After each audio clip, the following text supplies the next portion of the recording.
this is my review of Assassination Classroom.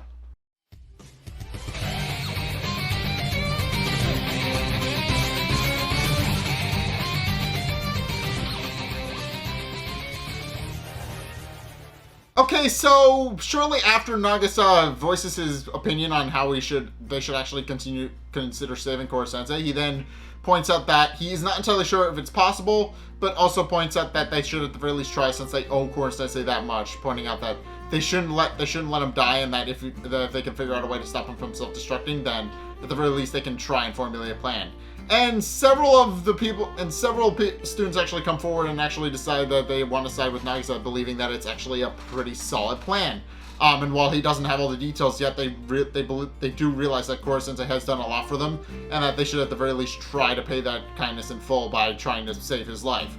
However, Ryo Nakamura actually voices the exact opposite, pointing out that she's actually against it, pointing out that the entire point of the Assassination Classroom, at least how Korosensei has facilitated it, is that Korosensei is the target and they're all the assassins, and that's the entire dynamic that they have, and she feels like that by telling everybody that that he has a plan to actually save Korosensei instead, that Nagisa is basically betraying the idea of the Assassination Classroom, and that she doesn't feel comfortable doing that. And sure enough, several other students come forward as well, voicing their concern about whether or not they could actually eliminate Korosensei. And Terasuga in particular points out that since Nagisa doesn't really have a full plan, he's deciding to join the other team, pointing out that well, long story short, if Nagisa doesn't really have a plan, then that means he's probably going to half-ass it, and Terasuga points out that Korosensei wouldn't abide to them half-assing an entire plan. However, as it turns out, it is Karma who's actually the most upset, and he actually comes forward, pointing out that he feels that Nagisa is actually kind of changing the rules, as it were, because as it turns out, he views Nagisa to actually be the most talented person in the room, and that it doesn't really matter if Nagisa kills Korosensei or not, since he has the hidden talent. And while Nagisa points out that's not really true, pointing out that Karma is just as talented as he is, Nagisa merely points out that the rest of them never really had a chance, so long as Nagisa was in the room, was a student in the classroom, pointing out that Nagisa is clearly not thinking straight, and clearly thinks that since he can change the rules as he sees fit, and that the rules don't really apply to him, that Nagisa clearly is just as childish as he looks. Which is basically just a jab at Nagisa's androgynous appearance, and Nagisa's quick to point out where all of that is actually coming from, pointing out that Karma had no real right to actually blow up at him like that, and eventually it just comes to blows between the two of them, with both of them trying to beat the shit out of one another, and eventually it takes the combined effort of Maihara, Isekai, and Sugino to actually break the fight up. In which one Korosensei, who apparently heard the entire thing and realized that a fight was going to break out, he actually shows up with paintball equipment tucked under his tentacles, and then proceeds to place 2 boxes at his feet. Well, you get the point.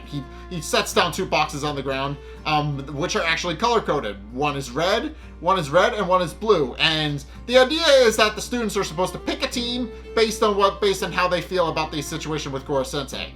So he offers everybody a chance to pick a team, pointing out that they need to voice their opinions clearly, so that to voice where they're actually coming from, and they each have to pick a team. Each of the 21 of the 22 students actually pick a team. Ritsu actually remains neutral due to the fact that, well, she was an AI created to kill Korosensei, and case in point, her main housing, as we've established, is a giant mobile artillery. But obviously, since then, she has since grown to see Korosensei as a person, and has since viewed his loss of life as devastating. She's no longer able to actually choose which side she wants to be on, and decides to remain neutral throughout the whole thing. So yeah, Ritsu just kind of bows out, but everybody else picks a team. I actually don't know the complete list off the top of my head, because there's a lot of people, but I do have it open here on the wiki. So yeah, blue team is actually led by Nagisa, and red team is is led by Karma, respectively, as you may have expected. And then Nagasa's team, I have to actually read the list. Nagasa's team actually consists of Isekai, Kayano, Takabayashi, Kataoka, Okada, Tokayata, Meihara, Kurahashi, Kansaki, Hara, Sugino, and Fua. Whereas Karma's team obviously consists of Ryo Nakamura, who we've established feels the same as Karma on this matter.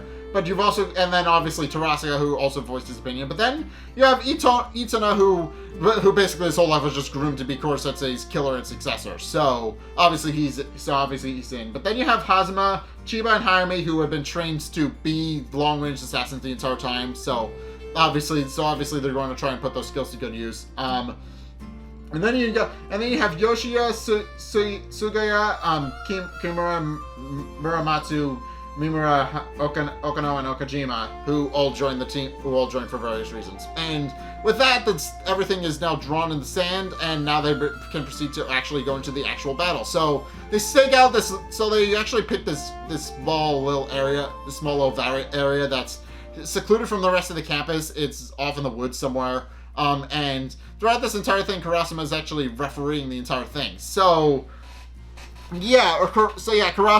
Kurasama decides to remain neutral, but regardless of what decision they actually make, he will actually support them, and he's going to remain neutral on the whole subject as well, only relaying their positions to the other two members of the faculty, Korosensei and Irina.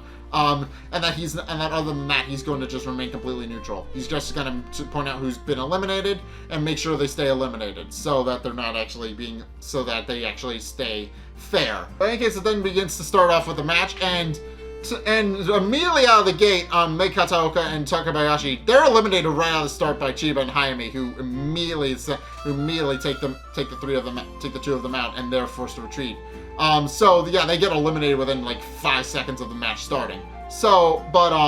As it turns out, we then actually get to see a side of Kansaki, who, as it turns out, has been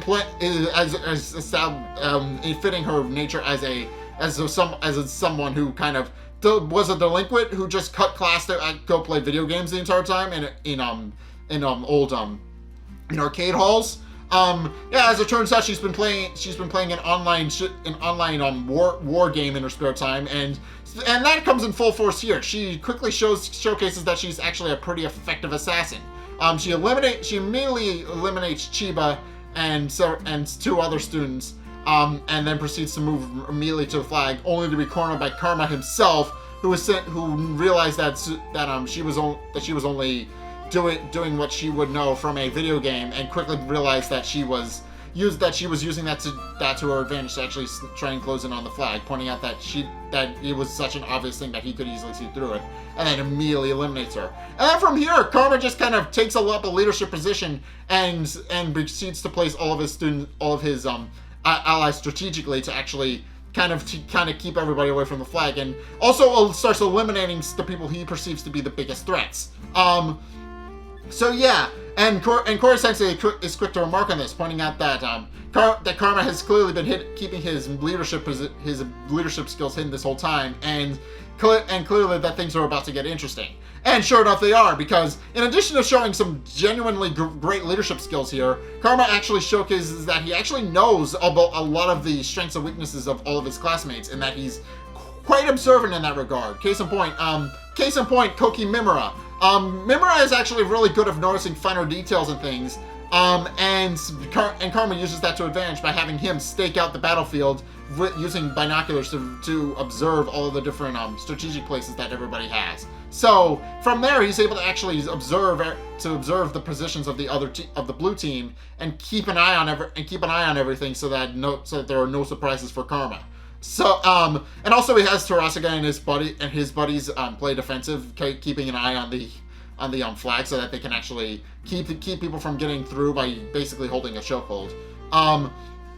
At which point, and also when he notices that when two other people actually when Sugino and a couple other students begin closing in on the flag, he actually sends Kurara Hazuma into the battlefield to actually eliminate them from the shadows. which doesn't quite work because she is able to eliminate 2, but there's 2 others that she isn't told about, and she gets eliminated by them. And then she realizes too late that that Karma was using her as a pawn. And quickly realizes that, and it quickly becomes apparent that Karma is really effective at actually eliminating people. He knows it, and at one point he actually remarks that he actually knows the positions of everybody except for Nagisa, who apparently nobody can find. Not even Mimura can see him, and Mimura can see everybody from where his position is. And also another strategy point he has is he actually places Itona as a guard to actually defend the main the red flag, and has Hayami actually holding out from the tree to actually snipe anybody who gets too close. And it works when a group of people try to actually get close in, led by Isegai. She is quick to eliminate several of the students, and eventually Isegai realizes that she's the main threat and had to actually eliminate her to actually get close. And also during this, there's a scene where Okano actually confronts Kaede and Koreyashi. And she is quick to eliminate Koreyashi, with Koreyashi remarking that she lost the battle of the Hinas, which is kind of funny. But Okano actually closes in on Kaede, only to discover too late that Kaede is actually pretty effective at hand-to-hand combat as well as long-range combat, and that the reason she's been holding back this whole time is because she had tentacles implanted in her until not so recently. So yeah, because of that, she was actually in unbearable pain because of the tentacles. But now that she's no longer in unbearable pain, she can actually hold her own as a pretty effective assassin, and is quick to point out that in addition to that, her skills as a stunt person and as an actress have actually helped aid her, because she apparently does her own stunts on set, and because of that training, she's actually more than a match for Okano. And eventually she does leap herself off a cliff on purpose to actually pull a hidden pistol to actually take out Okano, only for Masayoshi to actually take her out, and she gets eliminated. So, at which point Okano and Masayoshi actually point out that she's more than that she doesn't need to wear a mask anymore, and that regardless of what actually happens, that they'll be able to actually work together as classmates. So regardless of what actually happens between them, they're actually going to continue to actually work together as students. And kind of merely solemnly nods, pointing out that she's more than happy to actually show everybody who she really is now that she's no longer hiding and pretending to be somebody else. And also, there's a really funny scene of Hara actually sitting point blank in the clearing, and Okajima is supposed to follow Karma's orders at this point, but he goes rogue once he realizes that Hara is by herself and completely defenseless. And he and the 2 people who were coming with him, Fu and somebody else, they go to close in against Hara, only to discover that she actually laid a rope trap, and they actually get caught and then are eliminated that way. She basically just walks up with Meihara, poaches them both out, but then they get eliminated by Hayami, who is able to snipe them from a distance and take them out. Which is around where Isegai realizes that she's the main threat and they need to actually take her out. And he and several other students actually get eliminated in the process, but they do manage to successfully take out Chiba and Itona, so that they're Hayami and Itona, so that they're no longer a threat. But because of that, they actually leave the blue flag unguarded, and Ryo actually leads Tarasuke and his group to actually go in and close in on the flag. And her plan is that they're supposed to close in, and Tarasuke and his buddies are supposed to shove his meat shield so that she can go capture the flag.